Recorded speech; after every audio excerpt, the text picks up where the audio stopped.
What's going on, y'all? Welcome back to Home of the Land. This is episode 3. Episode 2 is out now on YouTube with independent rapper Mike Allen. If you haven't seen it, go check it out. All 10 parts is up there, man. But today, I got a special guest, man. Someone who's given me much insight over the past couple of months since I've known him. This man has so much knowledge to share. But without further ado, Tyreek Boynton. What's up, man? How you doing, man? It was great to see you again. Last time I saw you, we was just hooping out there, Yeah, you can hoop, man. I'm like, oh, thanks, you man. can hoop. Thanks, man. You can too, man. You're really good, It's been a while, I'm from New York City, so we got a little here and there. Yeah. It's cool. It's cool, being able to do things like that, And just have just those have moments. a good time, Just have a good time. We ain't out there doing stupid shit, We're always getting together, having a good time, Right. And with the world being the way it is today, it's just being able to do something like that with your friends, this is always great to do. It's a peaceful moment that you have, just laughs and just having those bonds with your boys and everything like we're that. not out there, we're not laying around bullshitting, drinking, smoking, you know what I mean? Like the typical men stuff or boy stuff that they perceive on us. Yeah, we're out there getting active, and that's something I aspire to do all the time, is get active, get my friends active, I love doing shit like that, Right, that's much said, man. Couldn't have said it any better. But I want to give you the platform first for people that don't know who you are and where you from, man. Where are you from, man? Before we get started, what's up? You were valedictorian, bro.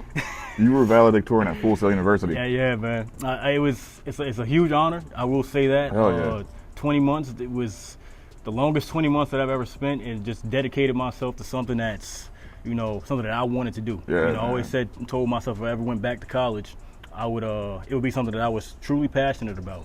And when I found that program, I decided to go all in, man. And that was the reward of seeing that valedictorian behind my name. Hell So yeah, it was a very big moment for me, man. And that's Full Sail. Full Sail is the #1 school for like music production, music production, and video game design. And then you were the top of the class that you were in. It's crazy because my program is still fairly new. I'm in the Dan Patrick School of Sportscasting program. For you guys that don't know, be 5 years young, but the amount of people that's come into the program and has transcended into the workplace, it's incredible. So for me to have my name, in that pot of those young and inspiring sportscasters, it's a humbling feeling, but it's also like, man, that's huge, bro. It's huge. That's huge, And I appreciate you, man, for just that being the first thing that you mentioned. Bro, that's huge. I wasn't surprised when I saw it, but when I saw it, I was like, yeah, I can see that happening, but I wasn't really surprised, I appreciate it, man. I don't like to bring that much attention to myself because, I'm a humble person.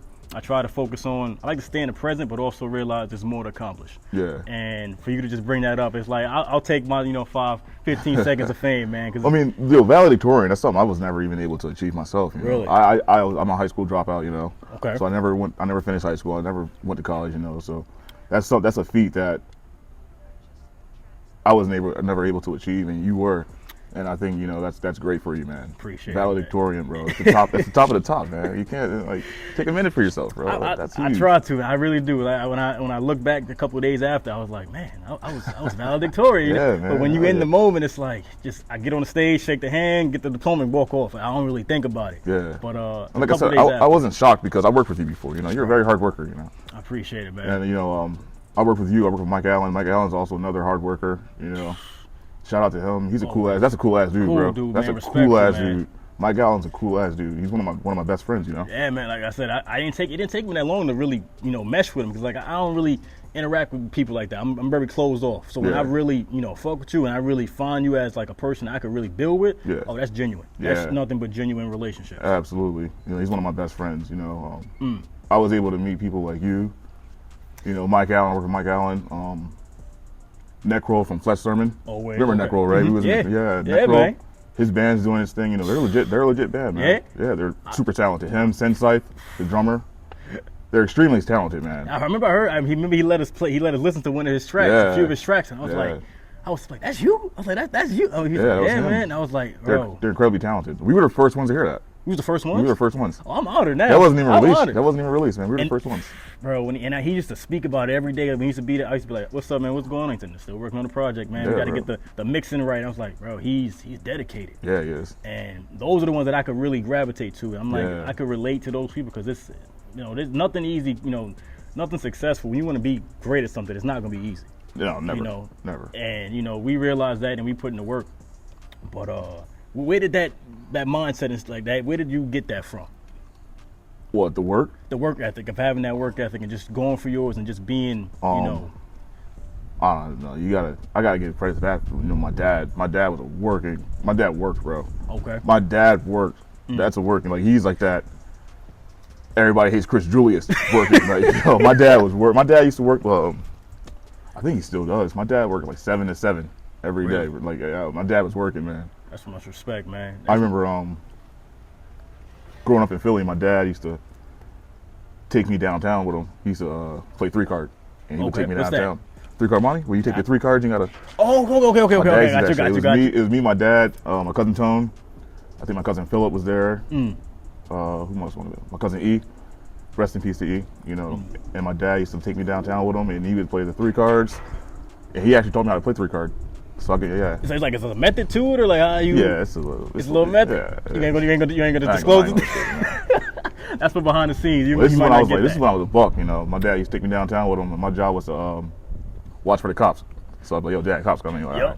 End of the day, he slapped me a couple bucks, you know. But that's what he did on the weekends. But during the week, my dad worked like 7 to 7 religiously, bro. He did that for a long time. And I never knew, like, until I started working myself, I never understood what he was doing, you know. But my dad worked so much, bro. I don't know how he did it. But he worked a lot. And in the earliest stage of my life, my mom didn't work. She was a stay-at-home mom. Okay. So my dad was taking care of like a house full of, taking care of my mom, me, my brothers, my sisters. We had people living with us constantly. Okay. And my dad took care of all of us, bro. How many was in the household? Earlier it was me, my sisters. I have 2 sisters, my cousin, my mom, and then we have cousins coming living with us, rotating, living with us, and so it was always a house full of people, bro. Man, and that's much respect to your pops, man, because nowadays, you know, most fathers they I say it like this, they can do the first part, they can make the kid, but as far as raising the kid, that's where they kind of fall off nowadays, you know, modern men. So to have your father, he instilled that into you, and you saw that growing up. Yo, my dad worked, bro. And it was like a 1 job, 2 jobs. It was just how I don't know. I just know he was working, man. I know he was working.